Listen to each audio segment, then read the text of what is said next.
కదిరి అయ్యప్ప దేవాలయానికి సమీపాన్నే శ్రీ లక్ష్మీ నరసింహస్వామి క్షేత్రం నెలకొని ఉంది. ఈ మహామహిమాన్వితమైన దివ్యక్షేత్రాన్ని క్రీస్తు శకం 1322వ సంవత్సరం నాటిదిగా అతి పురాతనమైనదిగా పేరుగాంచింది. ఈ క్షేత్ర సందర్శనం భక్తుల మదిలో ఓ చెరగని ముద్ర వేస్తుందనడంలో అతిశయోక్తి లేదు. అనంతరం భక్తులు ఈ అయ్యప్ప ఆలయానికి సమీపంలో ఉన్న శ్రీ లక్ష్మీ నరసింహస్వామి క్షేత్రానికి చేరుకుంటారు.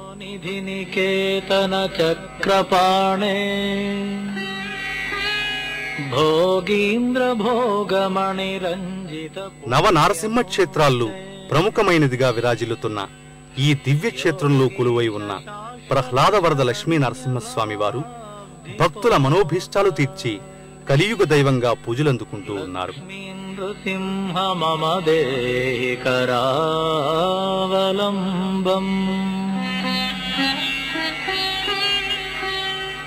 బ్రహ్మేంద్ర రుద్ర మరుదర్క కిరీట కోటి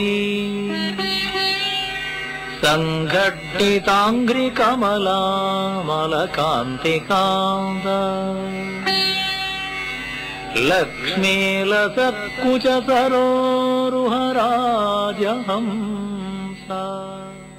క్రీస్తు శకం 1322వ సంవత్సరానికి కిందిటి నాటిదిగా చెప్పుపడుతున్న ఈ ఆలయంలోని ప్రథమ దశను బుక్కరాయల పనుపున కుమారకంపరాయలు 1353 నాటికి పూర్తి చేసినట్లు చారిత్రక ఆధారాల ద్వారా తెలుస్తుంది. మారోగ్రభీకర మృగ ప్రవరాదితస్య రెండవ దశ నిర్మాణాల్ని హరిహర రాయలు 1386-1418 మధ్యకాలంలో పూర్తి చేసినట్టు తెలుస్తోంది. మూడవ దశ నిర్మాణాలను శ్రీకృష్ణదేవరాయలు 1509-1529 సంవత్సరాల మధ్యకాలంలో చేశారని చారిత్రక కథనం.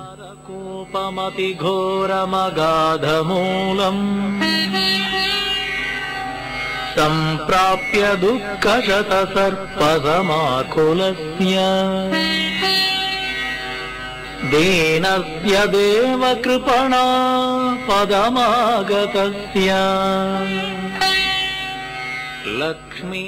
ఇక్కడకు సమీపంలో అశ్వత్థ వృక్షం సమీపాన గల నాగుల కట్టకు చేరుకుంటారు.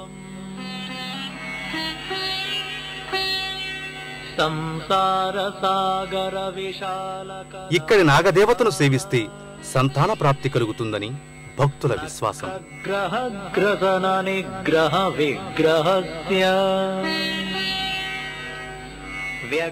ప్రధాన ఆలయమంతా భక్తుల్ని ఓ విచిత్రమైన అనుభూతికి లోను చేస్తుంది. లక్ష్మీ నృసింహ మమ దేహి కరావలంబం. అలనాటి రాజుల శిల్ప కళాభిరుచికి నిదర్శనంగా ఇక్కడ ప్రధాన ఆలయంలో ఉన్న స్తంభాలు, ప్రాకారాలు దర్శనమిస్తాయి. శాఖాశతం కరణపత్రమనంగ పుష్పం ఆరోగ్య దుఃఖ ఫలితం పతతోదయాలో లక్ష్మీ నృసింహ. గర్భాలయంలో ప్రహ్లాద వరద లక్ష్మీ నరసింహస్వామి వారి దివ్య మంగళ శిలారూపాన్ని దర్శించుకుని మహదానందానికి లోనవుతారు. సంసార సర్పఘన వక్ర భయోగ్ర తీవ్ర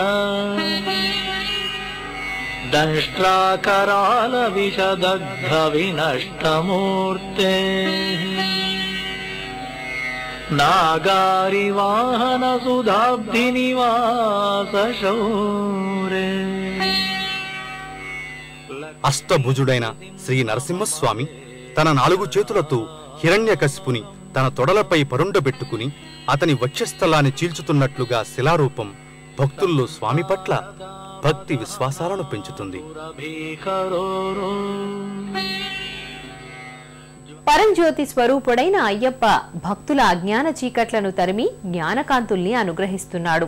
పందెడరాజు వంశాన మణికంఠగా ఇహలోకాన జన్మించిన మోహినీసుతుడు ఇష్టకామ్యార్థ దైవంగా భక్తుల చేత పూజలందుకుంటున్న ఆ స్వామి కరుణాకటాక్ష వీక్షణాలు మనందరిపై ప్రసరించాలని కోరుకుంటూ మరో తీర్థయాత్రలో మళ్లీ కలుసుకుందాం. అంతవరకు సెలవు. నమస్కారం. పుణ్యక్షేత్రాల దర్శనం, అపురూప ఆలయాల సందర్శనం, తీర్థయాత్ర కార్యక్రమాన్ని ఇప్పుడు యూట్యూబ్ ఆన్లైన్లో www.youtube.com/etv2india లింక్ ద్వారా కూడా వీక్షించండి.